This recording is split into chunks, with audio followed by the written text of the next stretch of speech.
रात का समय था। रवि अपने कमरे में अकेला बैठा था जब अचानक लाइट चली गई। कमरे में घना अंधेरा फैल गया। उसने मोबाइल की टॉर्च जलाने की कोशिश की, पर बैटरी खत्म हो चुकी थी। तभी उसे दरवाजे के बाहर किसी के पैरों की आहट सुनाई दी। डरते हुए रवि ने दरवाजा खोला, पर बाहर कोई नहीं था। वापस मुड़ते ही उसकी नजर दीवार पर गई। वहां खून से लिखा था, मैं आ रहा हूं। रवि का दिल जोर से धड़कने लगा।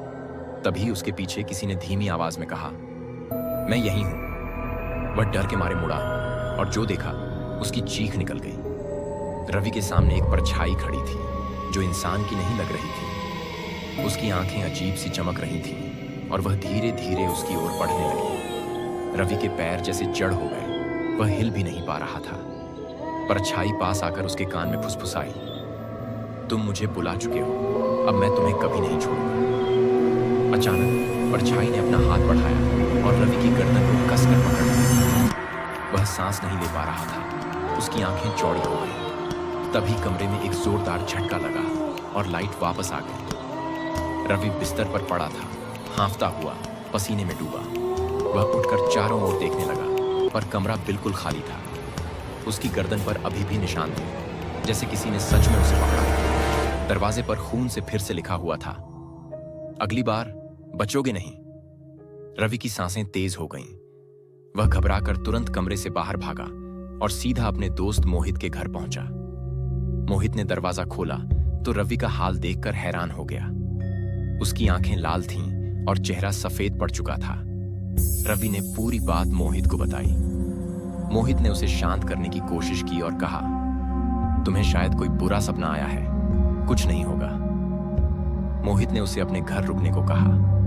दोनों ने साथ में सोने का फैसला किया। जैसे ही दोनों बिस्तर पर लेटे, अचानक कमरे का तापमान गिरने लगा। मोहित को भी अजीब सा महसूस होने लगा। वह घबराकर उठने ही वाला था कि कमरे के कोने से धीमी हंसी की आवाज आने लगी। कौन है? मोहित ने कांपती आवाज में पूछा, पर कोई जवाब नहीं आया। फिर अचानक दीवार पर खून से एक नया संदेश उभरने लगा, अब वह सिर्फ तुम्हारा नहीं है मोहित। दोनों की आंखों में डर साफ झलक रहा था। तभी लाइट फिर से चली गई और कमरे में वही परछाई उभर आई। परछाई की उपस्थिति से कमरे में भारी सन्नाटा छा गया। मोहित और रवि दोनों बुरी तरह डर गए थे। परछाई धीरे धीरे उनके करीब आने लगी। मोहित ने हिम्मत जुटाकर दरवाजे की ओर भागने की कोशिश की, लेकिन दरवाजा खुद ब खुद बंद हो गया। तुम नहीं बच सकते, परछाई की आवाज गूंजती रही। रवि ने कांपते हुए कहा, तुम कौन हो? हमें क्यों परेशान कर रहे हो? परछाई ने ठंडी हंसी के साथ जवाब दिया, तुमने मुझे बुलाया है और अब मैं तुम्हारे साथ हमेशा रहूंगा। अचानक परछाई ने दोनों की ओर हाथ बढ़ाया और कमरे में हर चीज घूमने लगी। रवि और मोहित ने खुद को बचाने की पूरी कोशिश की, लेकिन कुछ भी काम नहीं आया। वे दोनों हवा में उड़ गए, मानो कोई अदृश्य ताकत उन्हें खींच रही है। अचानक एक जोरदार चीख कमरे में गूंज उठी और परछाई गायब हो गई। लाइट वापस आ गई। रवि और मोहित जमीन पर गिर गए, बुरी तरह हांफते हुए। वे दोनों समझ नहीं पा रहे थे कि यह सब क्या था।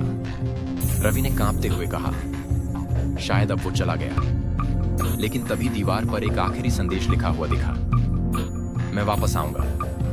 दोनों दोस्त डर और सदमे में कमरे से बाहर निकल गए, लेकिन वे जानते थे कि यह खौफनाक अनुभव कभी उनका पीछा नहीं छोड़ेगा। उस रात के बाद रवि और मोहित ने उस कमरे में कभी वापस कदम नहीं रखा, पर फिर भी कहीं दूर से कभी कभी उन्हें वही अजीब हंसी सुनाई दे जाती थी, मानो वो परछाई अभी भी उन्हें देख रही हो। और यह डर हमेशा उनके साथ रहने वाला था।